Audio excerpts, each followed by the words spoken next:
Hey kids, I'm Lawson, and today... Lawson, hang on a second. There. Okay.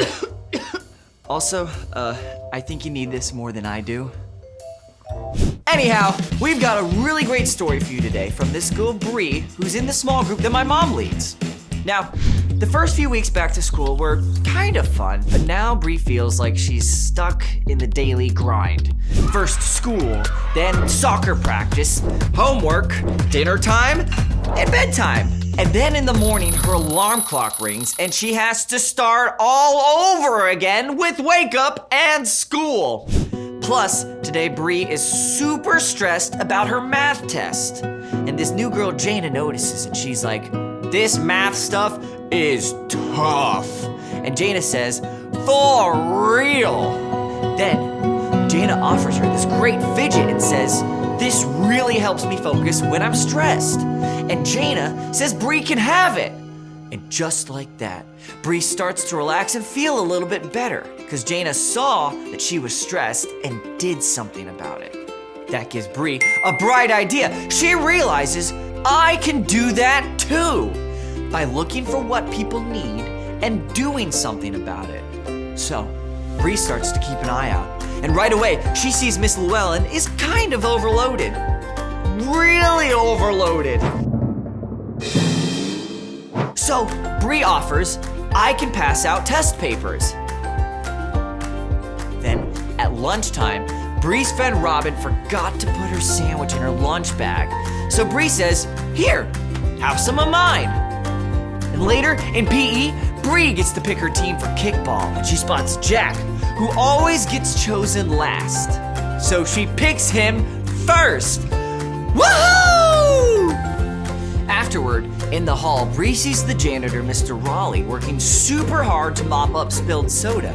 So she picks up some trash so he doesn't have to. And by the end of the day, Bree's in a way better headspace, and she realizes that focusing on others has actually turned her stressful test day into my best day. So kids, never leave your trash lying around, but always do remember this, that compassion is caring enough to do something about someone else's needs. Well, see you guys next time. I'm making you some chicken soup right now, Mom, okay? I'm opening the can and microwaving it. 25 minutes, is it what? 25 seconds?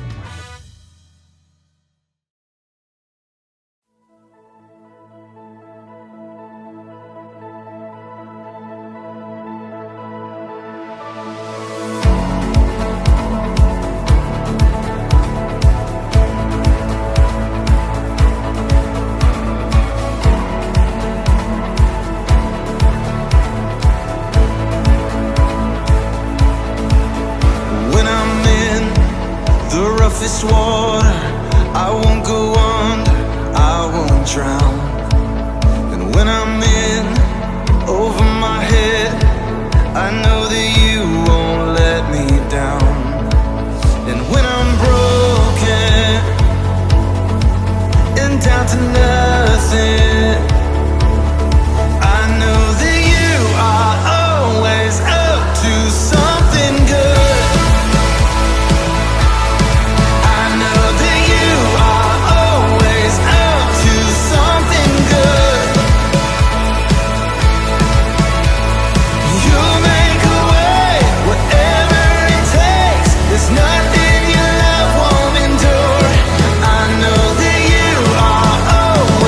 Up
some nuts, dried fruit, more dried fruit. Oh, chocolate, definitely chocolate. Hey, today we're taking a look at the story of how Jesus served up a big lunch to a big crowd. Skylar! One pizza pipe! Ing hot. You okay? Yep.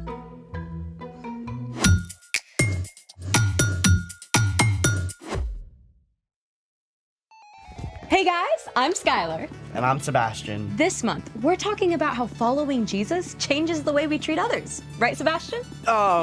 Still not feeling great. I dropped your lunch. Total klutz move. It's okay. I didn't really want pizza. You're literally wearing a pizza shirt. And that growl came directly from your stomach. Okay, but that's besides the point. I mess up all the time. Mistakes and accidents happen. You're worth so much more than a dropped pizza. I guess. I just want to go back and change the great pizza catastrophe of 24. How about we make our own instead? Make our own pizza with what? The Story Lab always comes through. Oh, and the snack pantry. I just restocked. Yeah, this could work. Let's make it. Okay, we're all set up. I got some string cheese I can use as pizza cheese. I got some tomato sauce. And I even found a can of anchovies. I definitely did not put those in the snack pantry. I want to try them. We're starting the dough for the pizza crust.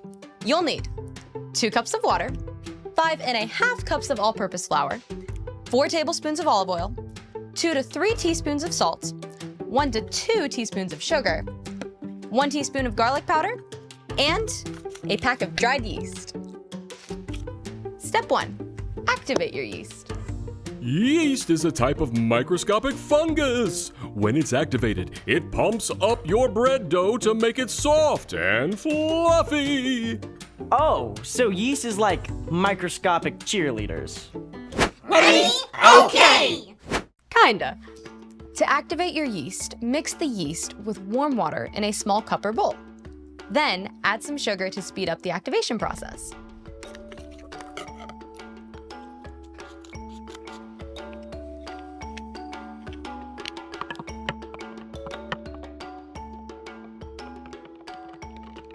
Step 2, use a sifter to sift the flour into a large bowl and mix it up really well with salt and garlic powder. We'll need these.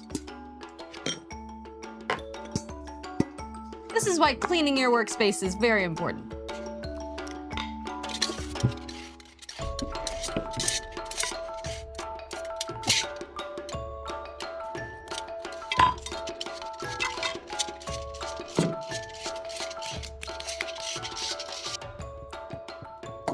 And add salt and garlic powder.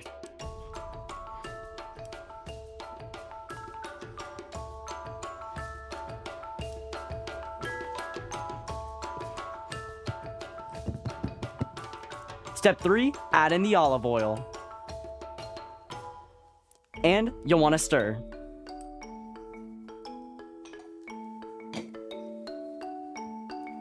Then, wait 15 minutes for your yeast to finish activating.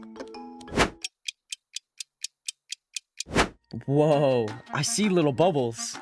That's a sign that our yeast is up and ready. Yay! Go team! Step 4, gradually add your activated yeast to your dry ingredients and mix it up.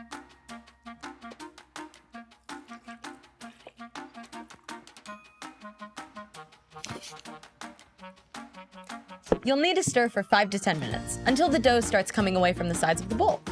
This is a workout. Pizza dough was not made for the weak. I'm gonna use my hands. Okay. This seems a lot more effective. I would recommend using your hands.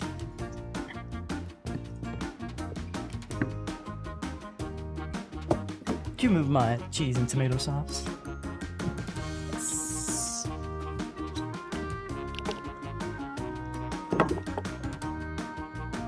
This is a workout.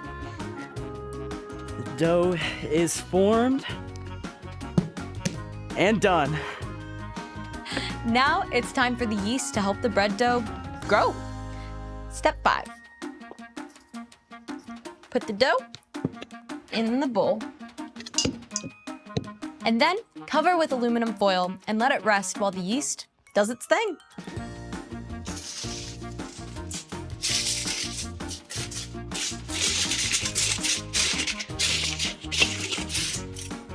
When you add yeast to water and flour to create dough, the yeast eats up the sugars in the flour and gives off a mixture of ethanol and carbon dioxide gas. The team's all here! The gluten in the dough traps the carbon dioxide gas, preventing it from escaping. And the more gas that forms, the more the bread dough expands. Go team! Let's get that bread! Oh, so the yeast makes the dough blow up like a balloon, and that's why it makes bread so fluffy. You got it. Now that the dough is covered, let it sit for 1 to 2 hours. See ya.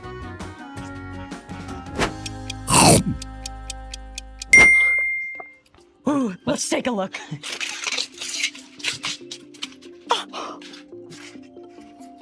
It's like double the size. Wow, it's huge. Yep, that's the yeast at work. Now, we just have to roll out the crust, add the toppings, and bake. Awesome. And speaking of all things bread, it's time for... The story before the story. Today we're in the book of John, which tells the story of Jesus. John was one of Jesus' closest friends. He recorded stories from the life of Jesus. John described several important miracles that point to Jesus being the Son of God, so everyone would believe. Jesus did so many amazing things, and John was always right by his side. Which is where our story starts. Take it away. Hey everyone, I'm Erica. Today's story is a feast for the mind and soul. One day, Jesus and his disciples sailed across the Sea of Galilee. However, a huge crowd of people who had seen him do miracles was hot on his trail. Hey, isn't that the guy who was healing people? It is! Where's he going? I totally want to ask for his autograph. Me too. Let's follow him. Yeah! Jesus went up onto a mountainside and sat with his disciples. But as he looked down, he saw the huge crowd approaching quickly. We want Jesus! We want Jesus! Wow, that's a lot of people. It was high time for a meal, but there were thousands of people and no easy way to find food for all of them. Where can we buy bread for these people to eat? Even if we could buy enough bread for each person to have just a bite, it would take more than half a year's pay. Philip was spot on. The crowds were hungry, and the disciples didn't have the money or food to feed them. The only thing that made sense was to send them away to fend for themselves. But not everyone had come unprepared. One little boy had brought some food. Jesus, this boy here has 5 loaves of barley bread and some small fish that he's willing to share. My mama said sharing is caring. That's great, kid, but how far is this gonna go with that giant crowd? Have the people sit down. If you say so. There were more than 5,000 people present, maybe more than 10,000. Jesus had everyone sit down on the mountainside, and then Jesus took the loaves and gave thanks. Oh, hey, are we getting snacks? Yummers! Jesus began passing out the loaves and fish to the crowd. Somehow, there were always a few more pieces, and then more and more and more, until everyone ate as much as they wanted. Hold up. Didn't we only pass out like 7 things? I'm no mathematician, but... After everyone had finished, Jesus told the disciples to collect the leftovers. They gathered what was left and filled, get this, 12 whole baskets with the remaining bread and fish. 5 loaves plus 2 fish divided by 10,000 times average person size minus hunger quotient. It's a miracle, Andrew. Leave the math to Matthew. The little boy didn't have much, but he chose to give what he did have to Jesus, who used that one small gift to perform a miracle that fed thousands of hungry people. The end. Can you imagine infinitely multiplying snacks? If I was in that crowd, I wonder if I would have shared my food. Well, the kid sure didn't have to share. I mean, he never imagined it could feed everyone, but he chose to step up anyway. So, what's our part in the story? Well, you may not feel like you have a lot to give, but when you choose to trust Jesus and offer what you have, he can use it to meet the needs of other people in a big way. That's what true compassion looks like. Compassion is caring enough to do something about someone else's needs. That can also be the simple stuff, right? For sure. Like, say a friend forgot their lunch. You can share half of your sandwich.